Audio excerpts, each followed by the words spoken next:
The fire crackled between them, casting dancing shadows across her face. But something was wrong with the way she held that rosary. Clyde had found her an hour ago, kneeling beside a dead horse in the middle of nowhere. Her black habit torn at the shoulder, beads scattered in the sand like fallen stars.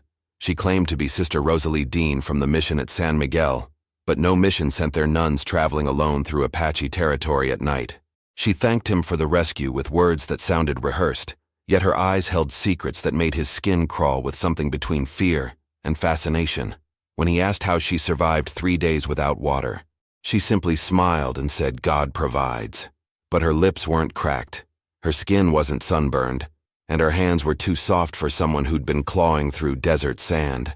The strangest part wasn't her perfect appearance or her convenient story. It was the way she watched him when she thought he wasn't looking, studying his movements like she was memorizing something important. And when the wind shifted, carrying the scent of smoke from distant fires, she didn't ask what was burning. She already knew. Clyde poked the fire, sending sparks spiraling into the star-filled sky, and tried to shake the feeling that finding her wasn't luck at all, because in his saddlebags, wrapped in oiled cloth, was a letter with her name on it. A letter he'd never seen before tonight, written in handwriting he didn't recognize, containing information about his burned ranch that only 3 people in the territory should have known. But Sister Rosalie Dean was supposed to be dead, according to the mission records he'd checked 2 months ago. The letter felt heavier than it should have as Clyde's fingers traced its edges through the leather saddlebag. Sister Rosalie sat perfectly still across the fire, her hands folded in prayer, but her eyes remained open, fixed on him with an intensity that made his chest tighten. The flames illuminated the delicate curve of her neck where her habit had slipped, revealing skin that glowed like polished ivory in the firelight. "You seem troubled, Mr. Baxter," she said softly, her voice carrying a richness that didn't belong to any nun he'd ever met. "Perhaps confession would ease your burden." He jerked his hand away from the saddlebag. She knew his name, though he'd never given it. The realization hit him like cold water, but before he could respond, she shifted closer to the fire, and he caught the scent of jasmine mingling with wood smoke. No woman who'd spent days in the desert should smell of flowers. "How do you know my name?" Word travels fast in small territories. Her fingers worked the rosary beads with practiced precision, but he noticed she moved them in the wrong direction, counterclockwise instead of the traditional path of prayer, especially about men who've lost everything to fire. The muscles in his jaw clenched. His ranch had burned 3 weeks ago while he was in town buying supplies. When he returned, nothing remained but ash and the acrid smell of kerosene, the kind of fire that burned too hot, too fast, too deliberate, the kind that required planning. "Tell me about the mission at San Miguel," he said, testing her story like a man probing a wound. "Beautiful place. Stone walls thick enough to keep out the world's temptations." She looked directly at him, and her smile carried something that made his blood run warm despite the desert chill. "Though I've found that the strongest walls are often the easiest to breach, don't you think?"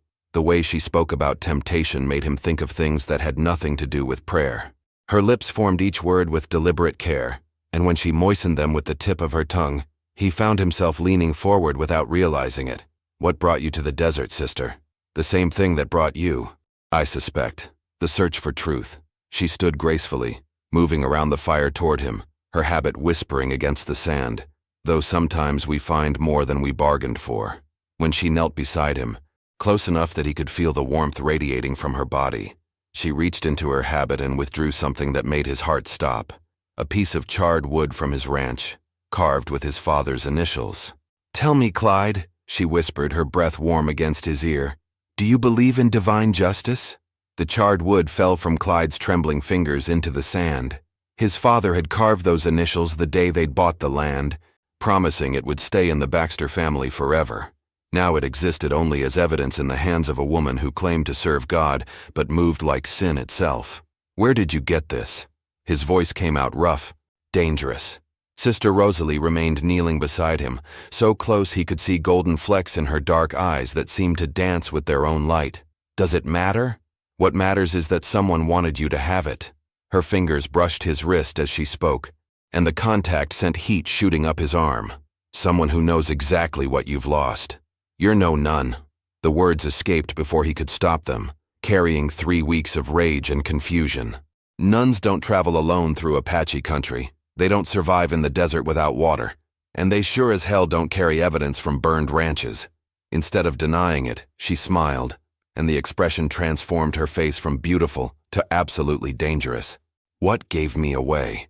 The jasmine oil, or the fact that I haven't asked you to pray with me once? He should have been angry, should have demanded answers, but all he could think about was how her lips curved when she smiled, how her habit had slipped further down her shoulder, revealing the pale slope of her collarbone, how every instinct screamed that she was trouble, while every nerve in his body begged him to find out what kind. Who are you really?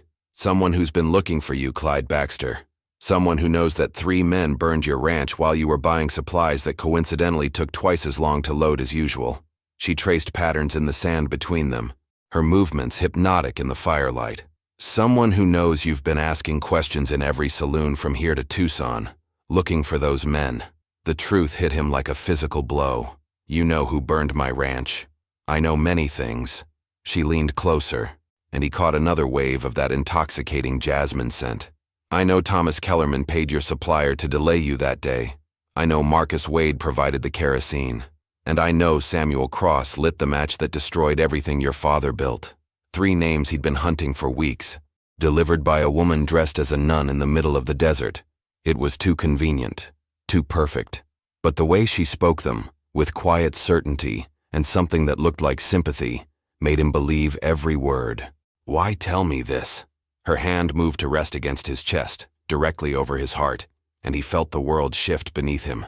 Because, Clyde, sometimes God's justice requires very human hands. Her hand remained pressed against his chest, feeling the rapid drumbeat of his heart beneath her palm.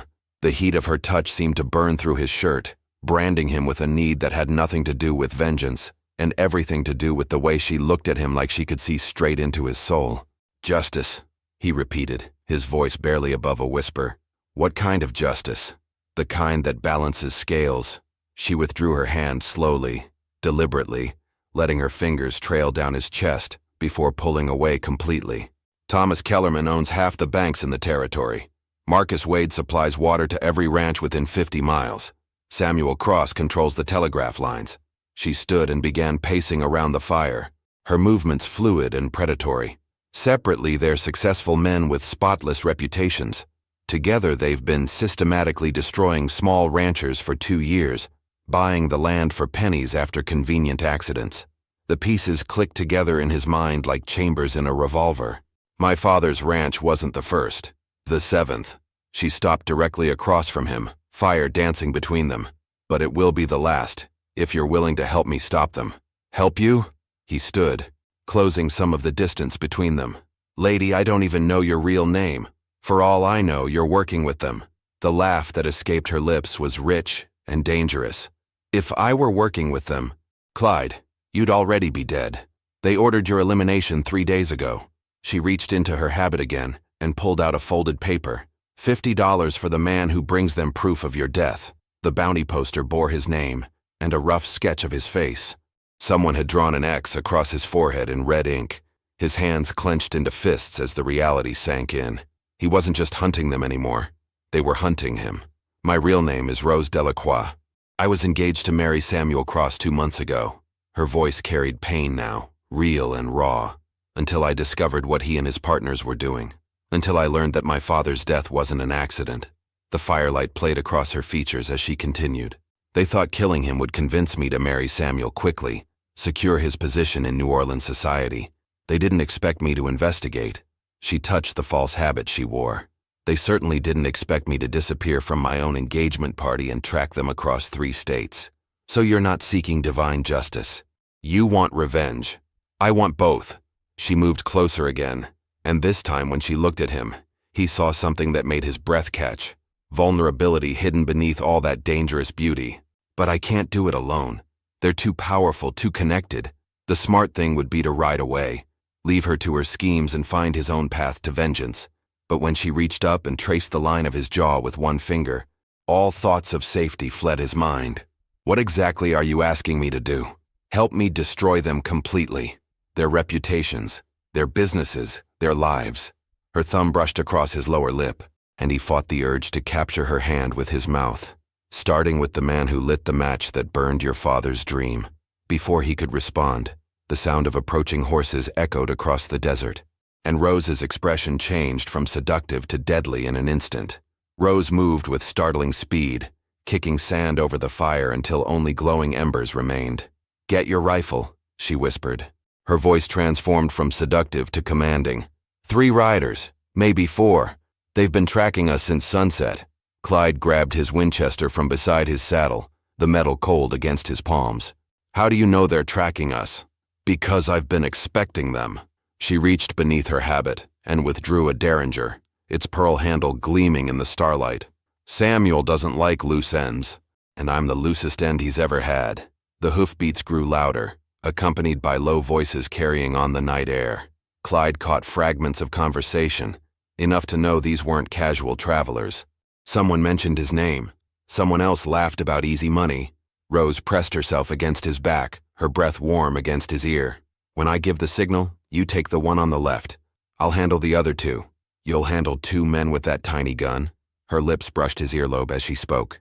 "Clyde, darling, there's a lot you don't know about me." The way she said darling made heat pool in his stomach despite the mortal danger approaching. The riders emerged from the darkness, silhouettes against the star-filled sky. 3 men armed and moving with the confidence of those accustomed to violence. The leader raised his hand, signaling the others to spread out. "Baxter," the leader called out. "We know you're here. Make this easy on everyone." Rose's hand found his shoulder, squeezing once. He could feel the tension in her body, coiled like a spring ready to release. "Remember," she breathed. "The one on the left." "What about the woman?" one of the riders asked. "Cross said to bring proof that Baxter's dead. Didn't say nothing about witnesses." The leader's laugh was cold and ugly. "Shame to waste such a pretty nun." Though, that's when Rose moved. She stepped out from behind Clyde, her hands raised as if in surrender, the derringer hidden in her palm. "Please, gentlemen, I'm just a sister of mercy. This man offered me protection from the elements." The leader relaxed slightly, which was exactly what she wanted. "Sister, you picked the wrong protector. Step aside." "Of course." She moved closer to them, each step calculated and graceful. "But first, might I offer a prayer for your souls?" The leader laughed. "Lady, where we're sending your friend, prayers won't help." "You're right." Rose's voice dropped to barely audible. "They won't." The derringer appeared in her hand like magic, and her first shot took the leader in the chest before he could draw. Clyde's rifle barked almost simultaneously, dropping the rider on the left. The third man wheeled his horse, trying to flee, but Rose's second shot caught him in the back. 3 men dead in less than 10 seconds. Clyde stared at her in amazement and growing unease. This wasn't luck or desperation. This was professional expertise. "Where did you learn to shoot like that?" Rose walked to where the leader had fallen, retrieving something from his jacket pocket. "I told you, Clyde. There's a lot you don't know about me." She held up a telegram, and even in the dim light, he could read Samuel Cross's signature at the bottom. "The question is," she continued, turning to face him with an expression that was equal parts beautiful and terrifying, "are you ready to learn?" The telegram crackled between Rose's fingers as she read it aloud by the pale starlight. "Target confirmed alive. Eliminate immediately. Payment on proof of death, no witnesses, Cross." She looked up at Clyde, and in her eyes he saw something that made his chest tighten. "He's escalating faster than I expected." Clyde holstered his rifle. Mind racing. 3 dead men lay scattered around their camp, and this woman who'd appeared from nowhere had just demonstrated killing skills that belonged to someone far more dangerous than a grieving fiancé. "Who are you really, Rose?" She walked to her horse, a magnificent black mare that had been hidden in the shadows beyond the camp. From her saddlebags, she withdrew clothes that made his breath catch. Instead of the nun's habit, she pulled out a fitted black riding outfit that would showcase every curve of her body. "Turn around," she commanded softly. "What? Unless you want to see exactly how much of a nun I'm not." The challenge in her voice made heat rush through his veins. He forced himself to turn away, but he could hear every whisper of fabric as she changed clothes behind him. "I worked for the Pinkerton Detective Agency for 3 years." Her voice carried clearly in the desert air. "Specializing in infiltration and elimination of criminal organizations. My father wasn't just murdered, Clyde. He was investigating Cross and his partners for the government." The rustle of clothing continued, and he fought the urge to glance over his shoulder. So you're a federal agent? Was. Until I discovered my father's death was ordered by the same men who were paying my salary. Bitterness crept into her voice. Turns out Cross has friends in very high places. When I tried to report what I'd learned, I found myself charged with stealing evidence and marked for elimination. So you decided to handle it yourself. I decided to disappear and handle it myself. The sounds of dressing stopped. You can turn around now. He turned and nearly lost his ability to breathe. Gone was any pretense of religious modesty. Rose stood before him in form-fitting black leather that hugged every curve, her dark hair freed from the confines of the habit and falling in waves around her shoulders. She looked like a beautiful weapon, deadly and irresistible. Better? She asked, though her smile suggested she knew exactly what effect she was having on him. You're going to get us both killed. The words came out rougher than he intended. Probably. She stepped closer, close enough that he could see moonlight reflected in her eyes. But what a way to go. Her fingers traced the buttons of his shirt. Not quite intimate, but promising something that made his pulse race. The question is, Clyde Baxter, are you willing to risk everything for a chance at real justice? His hand covered hers, trapping it against his chest. What exactly are you proposing? A partnership, your knowledge of the territory, my skills with infiltration and elimination. Together, we destroy Cross and his partners before they kill us both. Her free hand moved to rest against his jaw, thumb brushing across his cheek.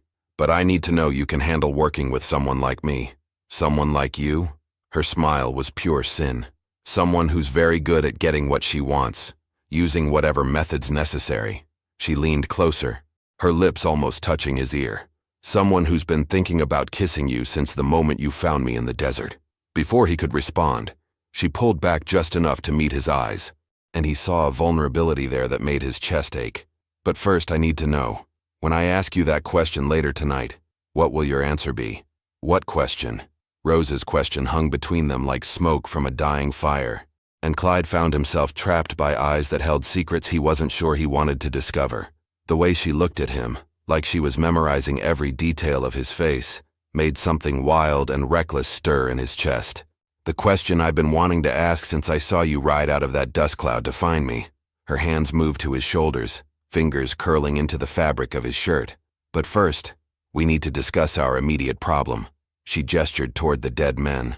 These 3 won't be missed until tomorrow, but when they are, Cross will send more, better ones. We need to be somewhere else when that happens.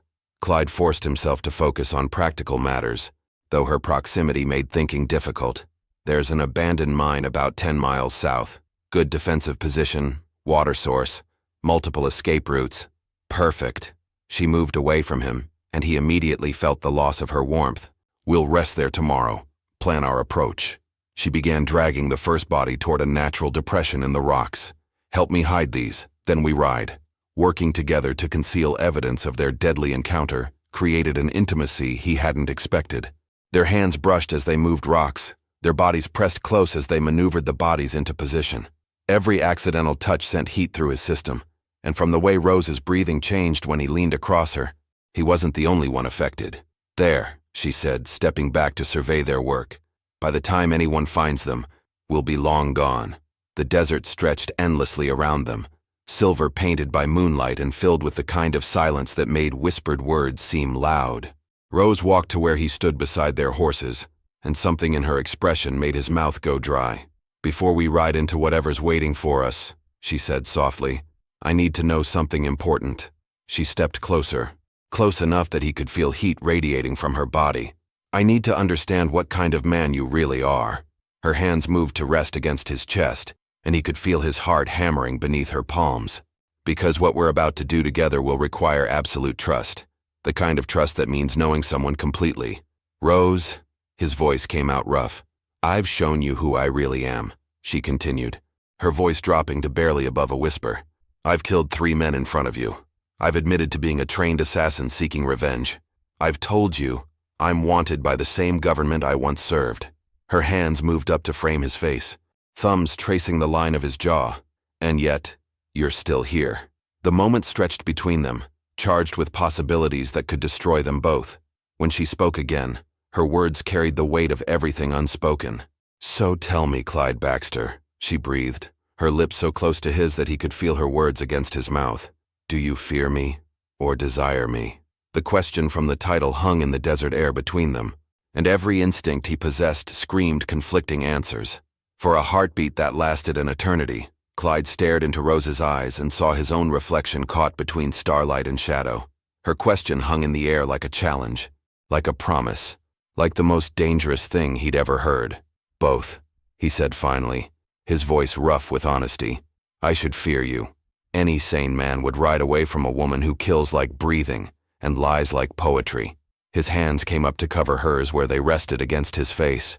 But I've never wanted anything more in my life than to find out what happens when I stop being sane. The smile that spread across her lips was radiant and terrible. That's exactly what I was hoping you'd say. When she kissed him, it was nothing like the gentle touches he'd imagined. Rose kissed him like she did everything else, with complete commitment and deadly precision. Her mouth was fire and whiskey, and promises that could destroy him. And he kissed her back with 3 weeks of grief and anger, and need that had been building since the moment he saw his father's ranch reduced to ash. When they finally broke apart, both breathing hard, she rested her forehead against his. We can't go back from this, Clyde. Once we ride together, once we trust each other completely, there's no pretending this is just about revenge. I know. His thumb traced the curve of her cheek, marveling at the softness of skin that belonged to hands capable of killing. But I need you to know something too. When this is over, when Cross and his partners are dead or destroyed, I don't want you to disappear into the night like some beautiful ghost. Her eyes searched his face. What are you saying? I'm saying I lost everything I thought mattered when they burned my ranch, my father's dream, my future, my place in the world. He pulled her closer, until there was no space between them. But maybe some things need to burn before you can build something better. Rose's hands fisted in his shirt. Clyde, what we're about to do, it's going to make us both criminals, federal fugitives. We'll never have a normal life. Since when has either of us been normal? He kissed her again, softer this time, but no less intense. Besides, I'd rather be a wanted man with you than a respectable man without you. The sound of distant thunder rolled across the desert, and Rose pulled back to scan the horizon. Not thunder, more riders, coming fast from the direction of town. Cross was sending reinforcements already. Time to go, she said, but her eyes never left his face. Are you ready for this? Really ready? Because once we start, we don't stop until every one of them is dead or ruined. Clyde swung up onto his horse, then reached down to help her mount. The feel of her hand in his, the trust implicit in the gesture, sealed something between them that felt more binding than any marriage vow. Let's finish what they started, he said. Rose smiled, and in that expression he saw the promise of justice, vengeance, and a future he'd never dared imagine. Samuel Cross has no idea what's coming for him. They rode south toward the abandoned mine, leaving behind the bodies of their enemies and any pretense that either of them would emerge from this unchanged. In the distance the sound of pursuit grew louder, but for the first time since his world burned, Clyde Baxter wasn't running from his fate. He was riding toward it, with the most dangerous woman he'd ever met by his side. 6 months later, Clyde stood on the porch of his rebuilt ranch, watching Rose tend to the horses in the corral. The morning sun caught the gold in her hair, and he still felt that familiar surge of heat every time she looked at him with that knowing smile. The wanted posters bearing their names had been withdrawn 3 weeks ago. Amazing how quickly federal charges disappear when you present evidence of government corruption to the right newspaper editors. Rose's Pinkerton training had proven invaluable in documenting every bribe, every illegal land grab, every murder Cross and his partners had orchestrated. Samuel Cross had died in his jail cell, apparently by his own hand, though the guard had been mysteriously absent for exactly the time it took someone skilled to make murder look like suicide. Thomas Kellerman lost his banks when federal investigators seized his assets, and he'd fled to Mexico rather than face trial. Marcus Wade had been found dead in his well, shot twice in the back of the head by persons unknown. Justice, Rose had called it, divine and very human. The ranch was different now, bigger than before. They'd bought the surrounding properties from grateful families who'd been compensated for